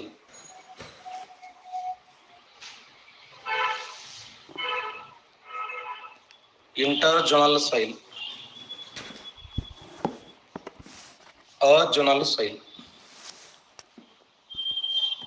Zonal soil, inter zonal soil, azonal soil. ಈ ಮೂರು ಅಂಶಗಳನ್ನು ಬೈಪಾಟ್ ಮಾಡ್ಬೇಕು ನೀವು. ಒಂದು ಜೋನಲ್, ಇಂಟರ್ ಜೋನಲ್, ಅಜೋನಲ್.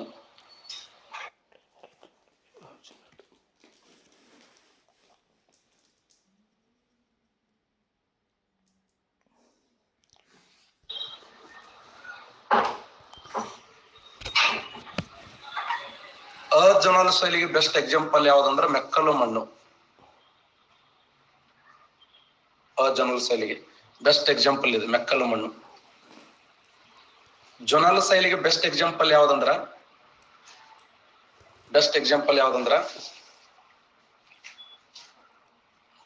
ಕೆಂಪು ಮಣ್ಣು,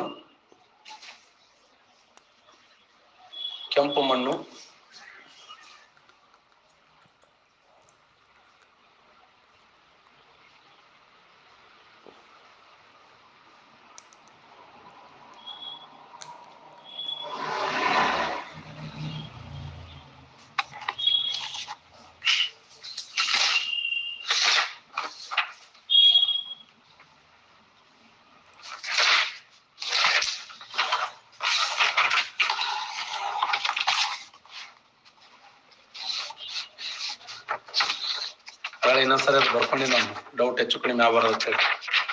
ಇಂಪಾರ್ಟೆಂಟ್ ಎಕ್ಸಾಮ್ಸ್, KS ಎಕ್ಸಾಮ್ ಕೇಳೇನಿದನ್ ನೋಡಿ. ಜೋನಲ್ ಸಾಯಿಲ್ಗೆ ಬೆಸ್ಟ್ ಎಕ್ಸಾಂಪಲ್ ಯಾವ್ದಂದ್ರ ಕೆಂಪು ಮಣ್ಣು, ಜಂಬೆಟ್ಟಿಗೆ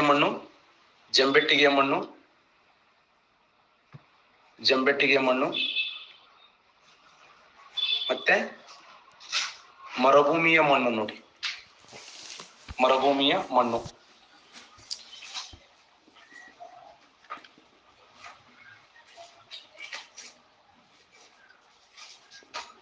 ಇನ್ನ ಇಂಟರ್ ಜೋನಲ್ ಸಾಯಿಲ್ಗೆ ಬೆಸ್ಟ್ ಎಕ್ಸಾಂಪಲ್ ಯಾವುದು ಕ್ವಶನ್ ಆಗಿದೆ. ಇಂಟರ್ ಜೋನಲ್ ಸಾಯಿಲ್ಗೆ ಕಪ್ಪು ಮಣ್ಣು, ಹುಲ್ಲುಗಾವಲು ಮಣ್ಣು,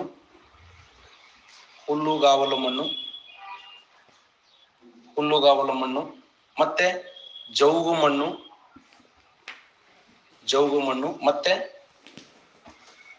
ಮತ್ತೆ ಕ್ಲೇ ಜೇಡಿ ಮಣ್ಣು, ಜೌಗು ಮಣ್ಣು, ಕ್ಲೇ ಜೇಡಿ ಮಣ್ಣು, ಹುಲ್ಲುಗಾವಲು ಮಣ್ಣು, ಕಪ್ಪು ಮಣ್ಣು. ಇದು ಇಂಟರ್ ಜೋನಲ್ ಸಾಯಿಲ್ಗೆ ಬೆಸ್ಟ್ ಎಕ್ಸಾಂಪಲ್. ಬರ್ಕೊಳ್ಳಿ ಮೊದಲ ಅದನ್ನ ನಾ ಹೇಳ್ತೇನೆ ಏನ್ ಹಂಗಂದ್ರ ಅಂತ.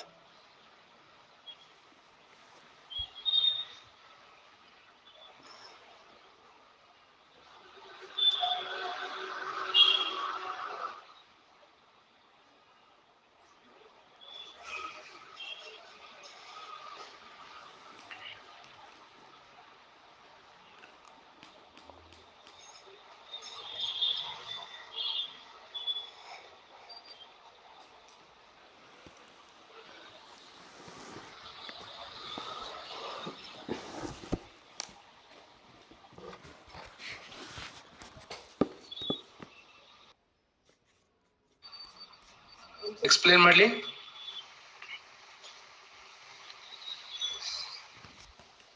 ಮಣ್ಣು ನಿರ್ಮಾಣಗೊಳ್ಳುವಂತ ಸಮಯದಲ್ಲಿ ಸಮಯ ಪರಿಪೂರ್ಣವಾಗಿ ತೆಗೆದುಕೊಂಡಿದ್ರೆ, ಸಮಯವು ಪರಿಪೂರ್ಣವಾಗಿ ತೆಗೆದುಕೊಂಡಿದ್ರೆ ಅಂದ್ರೆ ಕಲ್ಲು ಮಣ್ಣಾಗಿ ನಿರ್ಮಾಣಗೊಳ್ಳಲು ಸಮಯ ತೋತೀವಿ. ಪರಿಪೂರ್ಣವಾಗಿರುವಂತ ಸಮಯ ತೆಗೆದುಕೊಂಡಿತ್ತಂದ್ರ ಜೋನಲ್ ಸಾಯಿಲ್. ಅರ್ಧ ಸಮಯ ತೆಗೆದುಕೊಂಡಿರ್ತವೆ, ಇನ್ನೂ ಅರ್ಧ ಸಮಯ ಇಲ್ಲ, ಅರ್ಧ ಮುರ್ಧ ಅಂತ ಕರಿತೀವಲ್ಲ, ಇಂಟರ್ ಅಂದ್ರೆ ಮಧ್ಯೆ. ಅರ್ಧ ಸಮಯ ತೆಗೆದುಕೊಂಡಾಗ ಇನ್ನೂ ಅರ್ಧ ಸಮಯವನ್ನು ತೆಗೆದುಕೊಳ್ಳಬೇಕು, ಇದು ಇಂಟರ್. ಇದು ಸಮಯವನ್ನೇ ತೆಗೆದುಕೊಳ್ಳಂಗಿಲ್ಲ, ಇದು ಸಮಯವನ್ನು ತೆಗೆದುಕೊಳ್ಳಕ್ ಸಾಧ್ಯ ಇಲ್ಲ. ಎ ಅಂತದಲ್ಲ, ಪೂರ್ತಿ ಆಬ್ಸೆಂಟ್, ನಾವು ಆಬ್ಸೆಂಟ್ ಅಂತ ಕರಿತೀವಲ್ಲ, ಎ. ಇದು ಎ ಅಂತಂದ್ರೆ ಏನು, ಪೂರ್ತಿ ಸಮಯವನ್ನೇ ತೆಗೆದುಕೊಳ್ಳಂಗಿಲ್ಲ. ಸಮಯವನ್ನ ತೋಳಿಲ್ಲ ಅಂತಂದ್ರ ಎ ಜೋನಲ್ ಸಾಯಿಲ್. ಅರ್ಧ ಸಮಯ ತೆಗೆದುಕೊಂಡಾಗ ಇನ್ನೂ ಅರ್ಧ ಸಮಯ ತೆಗೆದುಕೊಂಡಿಲ್ಲ ಅಂದ್ರ ಇಂಟರ್ ಜೋನಲ್ ಸಾಯಿಲ್. ಸಂಪೂರ್ಣವಾಗಿರುವಂತ ಸಮಯವನ್ನು ತೆಗೆದುಕೊಂಡಿದೆ ಅಂದ್ರ ಜೋನಲ್ ಸಾಯಿಲ್. ಇಷ್ಟ ನೆನ್ಪಿಟ್ಬಿಟ್ರೆ ಸಾಕು.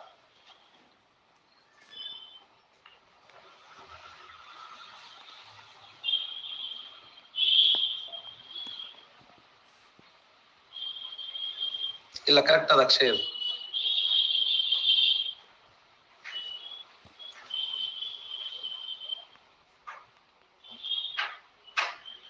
ಜೋನಲ್ ಸಾಯಿಲ್ಗೆ ಬೆಸ್ಟ್ ಎಕ್ಸಾಂಪಲ್ ಅಂದ್ರೆ ಮೆಕ್ಕಲು ಮಣ್ಣು ಅಂತ ನೆನ್ಪಿಟ್ರಿ ಸಾಕು. ಜೋನಲ್ಗೆ ಬೆಸ್ಟ್ ಎಕ್ಸಾಂಪಲ್ ಅಂದ್ರ ಮೆಕ್ಕಲು ಮಣ್ಣು. ಅರ್ಧ ಮುರ್ಧ ಟೈಮ್ ತೋತಂದ್ರೆ ಇಂಟರ್ ಜೋನಲ್. ಇನ್ನು ಪೂರ್ತಿ ಟೈಮ್ ತೋತಂದ್ರೆ ಜೋನಲ್. ಜೋನಲ್ ಅಂದ್ರೆ ಪೂರ್ತಿ ಟೈಮ್ ತೋತದ, ಸಂಪೂರ್ಣವಾಗಿರುವಂತ ಸಮಯ ತೆಗೆದುಕೊಳ್ತಂದ್ರ ಜೋನಲ್. ಕೆಂಪು, ಜಂಬೆಟ್ಟಿಗೆ, ಮರುಭೂಮಿ.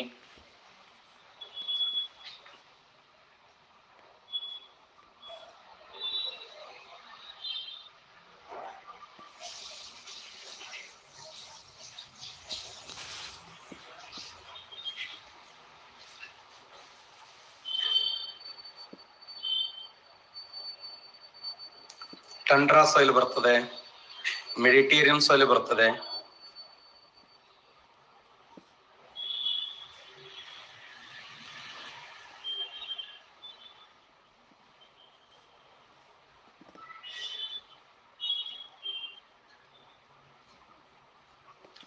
Inter zonal soil.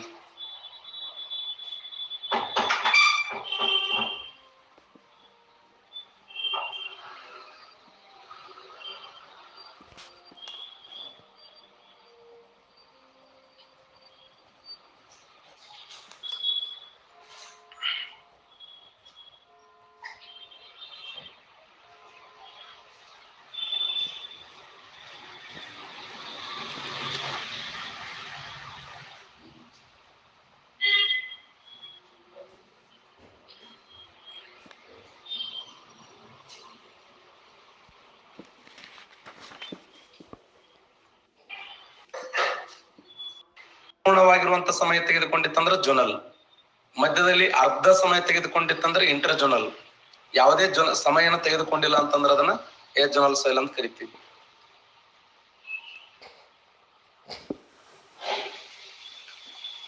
ಇಲ್ಲಿಗೆ ಮಣ್ಣು ಅನ್ನುವಂತ ಚಾಪ್ಟರ್ ಕಂಪ್ಲೀಟ್ ಆಯ್ತು. ಆಕ್ಚುಲಿ ಮೇನ್ಸಿಗೆ ಬಂದಾಗ ಮತ್ತೆ ಮಣ್ಣಿನ ಸವಕಳಿ ಅಂತ ಬರ್ತದ, ಅವೇನ್ ಬೇಡ.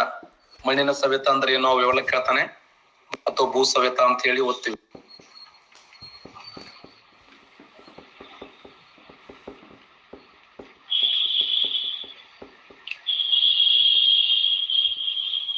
ನೆಕ್ಸ್ಟ್ ಚಾಪ್ಟರ್ ಹೋಗೋಣ.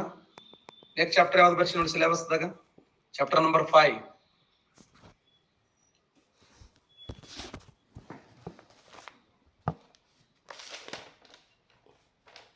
Super, excellent. ನೆಕ್ಸ್ಟ್ ಚಾಪ್ಟರ್ ಯಾವ್ದಂದ್ರ ಕರ್ನಾಟಕ ರಾಜ್ಯದ ಅರಣ್ಯ ನೋಡಿ.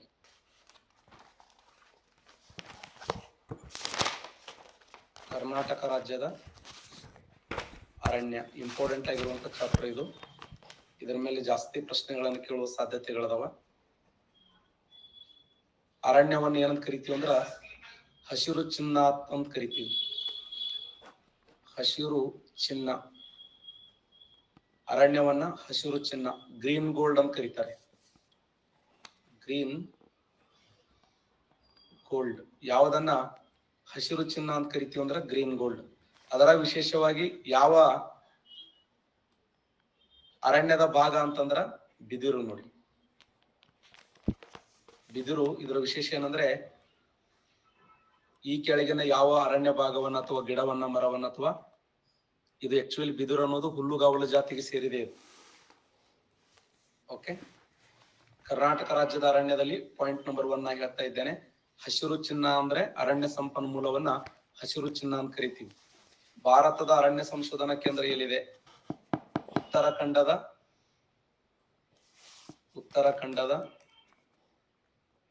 ಡೆಹ್ರಾಡೂನ್. ಡೂನ್ಗಳಲ್ಲಿ ಅತಿ ದೊಡ್ಡ ಡೂನ್ ಅಂದ್ರೆ ಡೆಹ್ರಾಡೂನ್. ಭಾರತದ ಅರಣ್ಯ ಸಂಶೋಧನಾ ಕೇಂದ್ರ ಎಲ್ಲಿದೆ ಅಂದ್ರ ಉತ್ತರಾಖಂಡದ ಡೆಹ್ರಾಡೂನದಲ್ಲಿ ನಮ್ಮ ಭಾರತ ದೇಶದ ಅರಣ್ಯ ಸಂಶೋಧನಾ ಕೇಂದ್ರ ಇದೆ. ಕರ್ನಾಟಕ ರಾಜ್ಯದಲ್ಲಿ ಆಗುಂಬೆ ನೋಡಿ. ಕರ್ನಾಟಕದ ಆಗುಂಬೆಯ ವಿಶೇಷ ಏನಂದ್ರೆ ನಿತ್ಯ ಹರಿದ್ವರ್ಣ ಕಾಡುಗಳ ಶಾಶ್ವತ ಸಂಶೋಧನಾ ಕೇಂದ್ರ ಆಗುಂಬೆಯಲ್ಲಿದೆ. ಭಾರತ ದೇಶದ ನಿತ್ಯ ಹರಿದ್ವರ್ಣ ಕಾಡುಗಳ ಶಾಶ್ವತ ಸಂಶೋಧನಾ ಕೇಂದ್ರ, ನಮ್ಮ ದೇಶದಲ್ಲಿ ನಿತ್ಯ ಹರಿದ್ವರ್ಣ ಕಾಡುಗಳ ಶಾಶ್ವತ ಸಂಶೋಧನಾ ಕೇಂದ್ರ ಎಲ್ಲಿದೆ ಅಂದ್ರೆ ಇದೇ ಪ್ರದೇಶದಲ್ಲಿ ನೋಡಕ್ ಸಾಧ್ಯ ಇದೆ.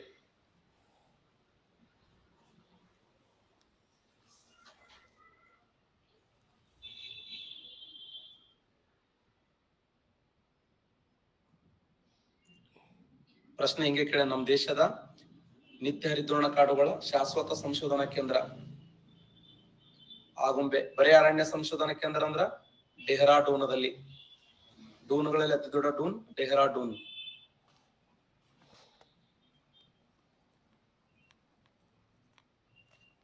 ಸಾಮಾನ್ಯವಾಗಿ ನಾವು ಸ್ವಾಭಾವಿಕ ಸಸ್ಯ ವರ್ಗ ಅಂದ್ರೆ ಏನು? ಸ್ವಾಭಾವಿಕ ಸಸ್ಯ ವರ್ಗ ಅಂದ್ರ ಮಾನವನ ಸಹಾಯವಿಲ್ಲದೆ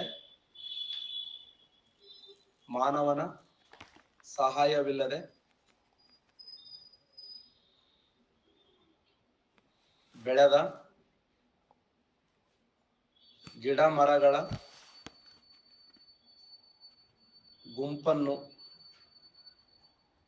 ಮಾನವನ ಸಹಾಯವಿಲ್ಲದೆ ಬೆಳೆದ ಗಿಡ ಮರಗಳ ಗುಂಪನ್ನ ಸ್ವಾಭಾವಿಕ ಸಸ್ಯ ವರ್ಗ ಅಂತ ಕರಿತೀವಿ.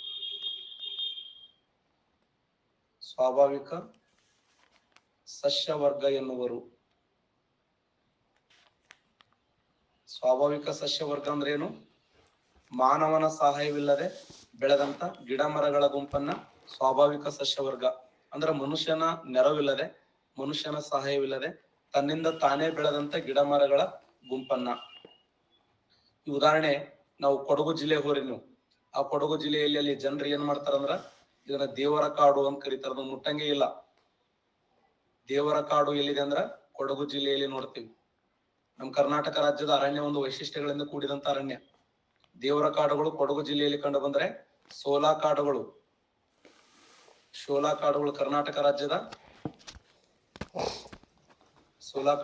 ಕರ್ನಾಟಕ ರಾಜ್ಯದ ಚಿಕ್ಕಮಗಳೂರು ಜಿಲ್ಲೆಯಲ್ಲಿ ಕಂಡು ಬರ್ತವೆ. ಚಿಕ್ಕಮಗಳೂರು ಜಿಲ್ಲೆ ಶೋಲಾ ಕಾಡುಗಳು. ಬಿಸಿಲೆ ಕಾಡುಗಳು ಹಾಸನ ಜಿಲ್ಲೆಯಲ್ಲಿ ಕಂಡು ಬರ್ತವೆ. ಹಾಸನ ಜಿಲ್ಲೆಯಲ್ಲಿ ಕಂಡು ಬರುವಂತ ಅತ್ಯಂತ ಮುಖ್ಯವಾಗಿರುವಂತ ಅರಣ್ಯ ಸಂಪತ್ತು ಯಾವ್ದಂದ್ರೆ ಅದು ಬಿಸಿಲೆ ಕಾಡು ಅಂತ ಓದ್ತೀವಿ. ಕರ್ನಾಟಕ ರಾಜ್ಯದಲ್ಲಿ ಬಿಸಿಲೆ ಕಾಡುಗಳು ಎಲ್ಲಿದಾವ ಅಂದ್ರೆ ಅದು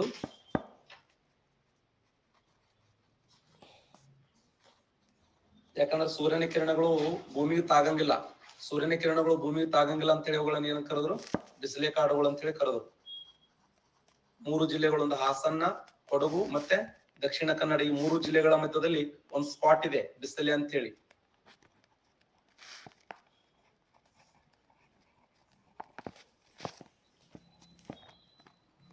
ಮತ್ತೆ ಬಿಳೆಕಾಡುಗಳು ಅಂತ ಬರ್ತವೆ. ಬಿಳೆಕಾಡುಗಳು ಕರ್ನಾಟಕ ರಾಜ್ಯದ ಯಾವ ಜಿಲ್ಲೆಯಲ್ಲಿ ಬಿಳೆಕಾಡುಗಳು ಕಂಡು ಬರ್ತವೆ ಹೇಳಿ? ಬಿಳೆಕಾಡುಗಳು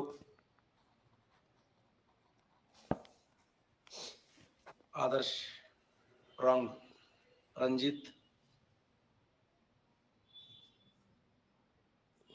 ಬಿಜಾಪುರದ ಕಂಡು ಬರ್ತವೆ. ತೇಜಸ್ವಿನಿ ಎಕ್ಸಲೆಂಟ್ ಅಮ್ಮ, ತೇಜಸ್ವಿನಿ ವೆರಿ ಗುಡ್. ಚಾಮರಾಜನಗರದಲ್ಲಿ ನೋಡಿ, ಚಾಮರಾಜನಗರದಲ್ಲಿ ಕರ್ನಾಟಕ ರಾಜ್ಯದ ಚಾಮರಾಜನಗರದಲ್ಲಿ ಈ ಒಂದು ಬಿಳೆಕಾಡುಗಳು ಮ್ಯಾಂಗ್ರೋಸ್ ಕಾಡುಗಳು ಅಂತ ಬರ್ತವೆ. ಮ್ಯಾಂಗ್ರೋಸ್ ಕಾಡುಗಳು ಕರ್ನಾಟಕ ರಾಜ್ಯದ ಎಲ್ಲಿ ಕಂಡು ಬರ್ತಾವಂದ್ರ ಸೂಪರ್ ಕುಂದಾಪುರ ನೋಡಿ. ಉಡುಪಿ ಜಿಲ್ಲೆಯ ಕುಂದಾಪುರದಲ್ಲಿ ಮ್ಯಾಂಗ್ರೋಸ್ ಕಾಡುಗಳು. ಜಾಂಬೇಟಿಯ ಕಾಡುಗಳು ಅಂತ ಬರ್ತವೆ. ಜಾಂಬೇಟಿಯ ಕಾಡುಗಳು ಕರ್ನಾಟಕ ರಾಜ್ಯದ ಯಾವ ಸ್ಥಳದಲ್ಲಿ ಜಾಂಬೇಟಿಯ ಕಾಡುಗಳು ಕಂಡು ಬರ್ತವೆ?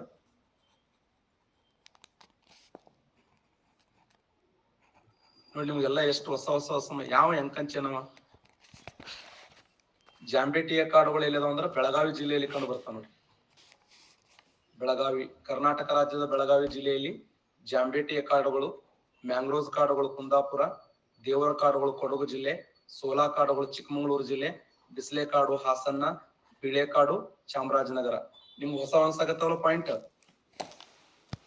ನೀವು ಓದಿದ ಪ್ರಕಾರ ಹಳೆಯ ವಿದ್ಯಾರ್ಥಿಗಳು ಕೂಡ ಅದಿರಿ. ಹಳೆ ವಿದ್ಯಾರ್ಥಿಗಳು ಇವೆಲ್ಲ ಹೊಸ ಅನಿಸ್ತಾವ ನೋಡಿ.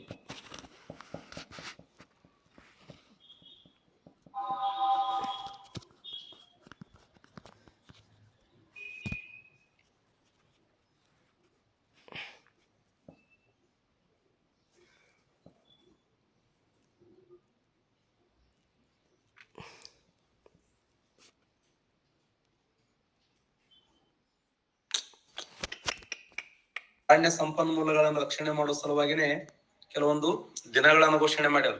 ಉದಾಹರಣೆ ಫೆಬ್ರವರಿ 2 ಇಂಪಾರ್ಟೆಂಟ್ ಆಗಿರುವಂತ ಡೇ ಇದು. February 2. June 5 important day. July 28, July 29, March 20, 21, 22, 23, 24. ಗುಬ್ಬಚ್ಚಿ ಅರಣ್ಯಕ್ಕೆ ಹೋಗಿ ನೀರು ಕುಡಿದು ಹವಾಮಾನ ಬದಲಾವಣೆಯಾಗಿ ಕ್ಷಯರೋಗದಿಂದ ಸತ್ತು ಹೋಯಿತು. ಗುಬ್ಬಚ್ಚಿ ಅರಣ್ಯಕ್ಕೆ ಹೋಗಿ ನೀರು ಕುಡಿದು ಹವಾಮಾನ ಬದಲಾವಣೆಯಾಗಿ ಕ್ಷಯರೋಗದಿಂದ ಸತ್ತು. ವಿಶ್ವ ಗುಬ್ಬಚ್ಚಿ ದಿನ, ವಿಶ್ವ ಅರಣ್ಯ ದಿನ, ವಿಶ್ವ ಜಲ ದಿನ, ವಿಶ್ವ ಹವಾಮಾನ ದಿನ, ವಿಶ್ವ ಕ್ಷಯರೋಗದ ದಿನ. March 20, 21, 22, 23, 24.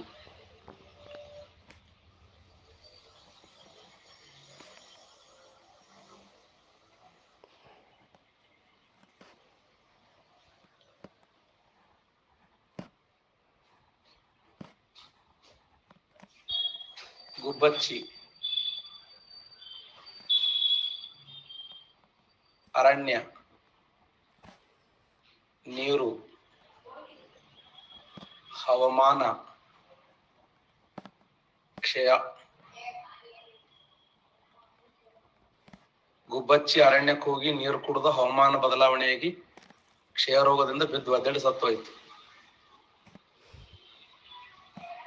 February 2, February 5, February 20, July 28, July 29.